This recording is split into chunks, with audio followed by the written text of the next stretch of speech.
السلام علیکم ورحمۃ اللہ وبرکاتہ. Hope you all doing well. I am also doing well.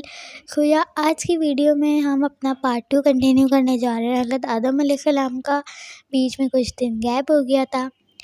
لیکن آج فائنلی آپ لوگوں تک ویڈیو پہنچ جائے گی اور ہم اسی طرح اور مزید انبیاء کرام کے واقعات اور قصے سنتے جائیں گے. آج ہم ویڈیو وہاں سے کنٹینیو کر رہے ہیں کہ جب اللہ تعالیٰ نے ابلیس کو جو ہے اپنی بارگاہ رب العالمین سے ملعون قرار دے کے نکال دیا تھا، اس نے سجدے سے انکار کر دیا تھا حضرت آدم علیہ السلام کو. تو اب ہم اس کے آگے سے سنیں گے کہ کیا کیا واقعہ ہوا. تو چلیے ویڈیو سٹارٹ کرتے ہیں.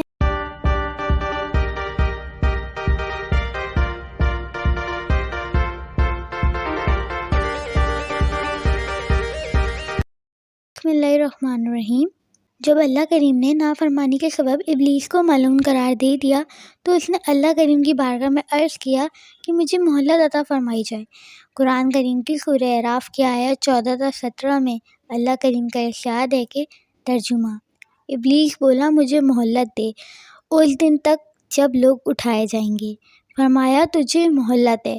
وہ بولا تو قسم ہے اس کی کہ تو نے مجھے گمراہ کیا.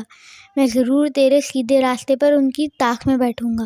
پھر ضرور میں ان کے پاس آؤں گا، ان کے آگے، ان کے پیچھے اور ان کے دائیں اور ان کے بائیں، اور تو ان میں سے اکثر کو شکر گزار نہ پائے گا. تو پیارے بچوں، یہیں سے نیک لوگوں اور بد لوگوں کا امتحان شروع ہوتا ہے. اسی لیے جو بھی بندہ برا کام کرتا ہے کہتے ہیں کہ یہ تو شیطان کا پیروکار ہے، اور جو نیک بندے ہیں وہ اللہ کے بندے ہیں. اسی لیے ہمیں چاہیے کہ اچھے اچھے کام کریں اور اپنے آپ کو اللہ تعالیٰ کے نیک بندوں میں شامل کریں، نہ کہ ابلیس کے. جب ہم نیک کام کریں گے تو ابلیس خود ہی ناکام ہو جائے گا. اسی طرح ہمیں نافرمانی سے بھی بچنا چاہیے، کیونکہ شیطان مقرب فرشتہ تھا، مگر صرف نافرمانی کی وجہ سے وہ قرب الہی سے ہمیشہ ہمیشہ کے لیے محروم ہو گیا. اسی طرح جو بھی اپنے بڑوں کا نافرمان ہوتا ہے وہ اپنے بڑوں کی دعاؤں اور مفید مشوروں سے محروم ہو جاتا ہے. اب حضرت آدم علیہ السلام جنت میں تنہا ادھر سے ادھر گھومتے پھرتے تھے. اگرچہ وہاں کثیر تعداد میں ملائکہ موجود تھے، مگر وہ ایک الگ مخلوق تھے، اور اللہ تعالیٰ تو سب کے دلوں کی بیچ سے بخوبی واقف ہے. چنانچہ اللہ تعالیٰ کے حکم سے آپ پر نیند طاری ہو گئی، اور اس دوران آپ کی بائیں پسلی سے حضرت حوا کو پیدا کیا گیا. حضرت آدم علیہ السلام جب نیند سے بیدار ہوئے تو آپ نے حضرت حوا کو اپنے قریب بیٹھے ہوئے پایا. آپ نے پوچھا تم کون ہو؟ انہوں نے بتلایا کہ میں عورت ہوں. آپ نے پوچھا کہ تمہیں کیوں پیدا کیا گیا ہے؟ انہوں نے کہا تاکہ مجھ سے آپ کو سکون حاصل ہو. چنانچہ دونوں راضی خوشی جنت میں رہنے لگے. حضرت آدم علیہ السلام اور اماں حوا کو اللہ کریم نے ایک درخت کے پھل کھانے سے منع فرمایا. قرآن کریم کی سورہ بقرہ کی آیت نمبر 35 میں ارشاد ربانی ہے کہ ترجمہ: اللہ تعالیٰ نے آدم و حوا سے فرمایا اور تم دونوں اس درخت کے قریب نہ جانا کہ حد سے بڑھنے والوں سے ہو جاؤ گے.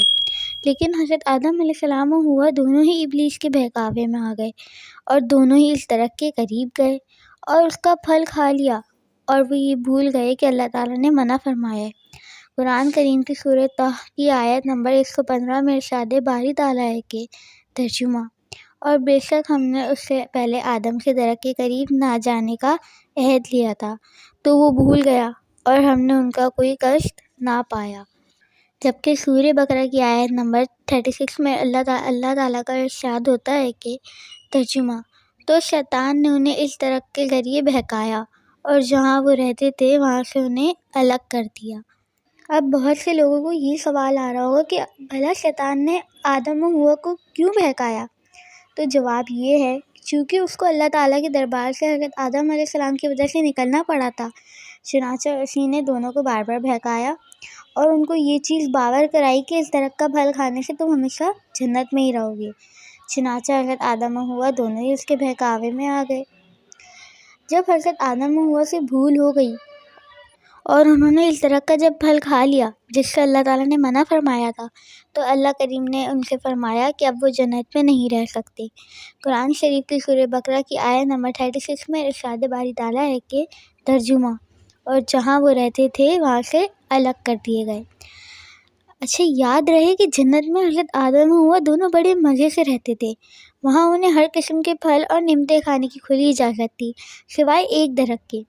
مگر ابلیس جو کہ انسانوں کا اصلی دشمن ہے، اس نے انہیں جھوٹی قسمیں کھا کھا کر وسوسوں میں مبتلا کر دیا، اور اس طرح دونوں جنت کی تمام نعمتوں سے محروم کر دیے گئے۔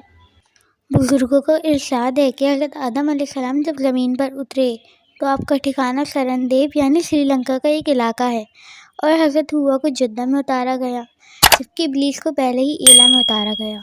حضرت آدم علیہ السلام جنت سے زمین پر مختلف قسم کے بیج اور 3 قسم کے پھل اور حجر اسود جو خانہ کعبہ میں لگا ہوا ہے، اور وہ عصا جو بعد میں حضرت آدم علیہ السلام کے ہاتھ آیا، جس کی لمبائی 10 تھی، وہ ساتھ لے کر آئے۔ حضرت آدم علیہ السلام جب دنیا میں آئے تو انہیں بہت زیادہ وحشت اور گھبراہٹ محسوس ہوئی۔ حضرت جبرائیل علیہ السلام کو اللہ تعالیٰ نے نازل کیا اور انہوں نے اذان کہی۔ جب آپ نے اذان میں نبی کریم صلی اللہ تعالیٰ علیہ وسلم کا نام سنا تو آپ کی وحشت اسی وقت دور ہو گئی۔ حضرت شاہ عبدالعزیز مہدی دہلوی نے تفسیر عزیزی میں رقم فرمایا ہے کہ حضرت آدم علیہ السلام نے سب سے پہلے اس دنیا میں کپڑا بنانے کا کام شروع کیا۔ کچھ عرصے کے بعد آپ نے خود کو مصروف رکھنے اور غذائی ضروریات کو پورا کرنے کے لیے کھیتی باڑی کے بھی کام شروع کر دیا۔ حضرت آدم علیہ السلام کبھی کنویں کا پانی نہیں پیتے تھے، بلکہ آپ نے ہمیشہ بارش کا پانی پیا۔ اس کے علاوہ آپ نے ہی سب سے پہلے سونے اور چاندی سے اشرفیاں بھی بنائیں۔ فرشتے چونکہ حضرت آدم علیہ السلام کے بارے میں طرح طرح کی باتیں کیا کرتے تھے، اور ان کے نزدیک حضرت آدم علیہ السلام افضل نہ تھے، کیونکہ آپ کی تخلیق مٹی سے ہوئی تھی اور ملائکہ کی تخلیق نور سے۔ اس لیے اللہ کریم نے حضرت آدم علیہ السلام کو تمام اشیاء کے ناموں سے آگاہ فرمایا۔ اس کے بعد ملائکہ سے جب پوچھا تو وہ کچھ بھی نہ بتلا پائے، اور جب حضرت آدم علیہ السلام سے دریافت کیا گیا تو انہوں نے تمام اشیاء کے نام فوراً بتلا دیے۔ اس طرح مولا کریم نے تمام ملائکہ پر حضرت آدم علیہ السلام کی برتری کو ثابت فرما دیا۔ اسی طرح اللہ کریم نے حضرت آدم علیہ السلام کو جس قدر بھی بولے جانے والی زبانیں تھیں وہ بھی سکھا دی گئی تھی۔ یہی نہیں بلکہ آپ کو تمام ملائکہ کے ناموں سے بھی آگاہ کر دیا گیا تھا، اور تمام ستاروں کے نام بھی بتا دیے گئے تھے۔ چنانچہ جب فرشتوں کو معلوم ہوا کہ حضرت آدم علیہ السلام کو ہر طرح کا علم حاصل ہے تو ان کے دل میں حضرت آدم علیہ السلام کی قدر و منزلت بادرجہ بڑھ گئی، وگرنہ پہلے تو وہ یہ سوچتے تھے کہ یہ مخلوق تو مٹی سے تخلیق ہوئی ہے اور ہم نوری مخلوق ہیں، پھر بھلا ہم سے کیوں سجدہ کرایا گیا؟ مگر جب انہیں معلوم ہوا کہ یہ مخلوق تو ذہنی طور پر ہم سے بہت زیادہ افضل ہے تو ان کی پیشمانی خود بخود ختم ہوتی چلی گئی۔ تمام نبی ہر طرح کے گناہوں سے پاک و ممبرا ہوتے ہیں۔ اگر کسی کا یہ خیال ہو کہ کسی بھی نبی سے کوئی گناہ سرزد ہو سکتا ہے تو وہ خود ہی گناہ گار ہوگا، کیونکہ نبی و رسول من جانب اللہ تعالیٰ ہوتے ہیں۔ اللہ تعالیٰ نے ان کی تربیت خود فرمائی ہوتی ہے۔ نبی خود بھی ہر عیب سے پاک ہوتا ہے اور دوسروں کو بھی پاک کرنے کا ذمہ دار ہوتا ہے۔ یہ تمام کام وہی کر سکتا ہے جو خود ان کاموں سے دور ہو، یعنی برائی اور گناہوں سے دور ہو اور اس کی بات ہی اس کی تصدیق کرے۔ اگر کوئی شخص خود برائی کرتا ہو تو بھلا وہ کس طرح کسی دوسرے کو برائی سے روکنے کی کوشش کرے گا؟ اس لیے جو بھی نبی اللہ تعالیٰ کے حکم سے مقرر ہوتا ہے وہ تمام برائیوں اور گناہوں سے پاک ہوتا ہے۔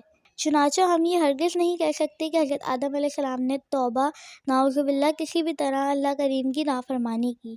ہاں مگر ان سے شیطان کے بہکاوے میں آ کر بھول ہو گئی۔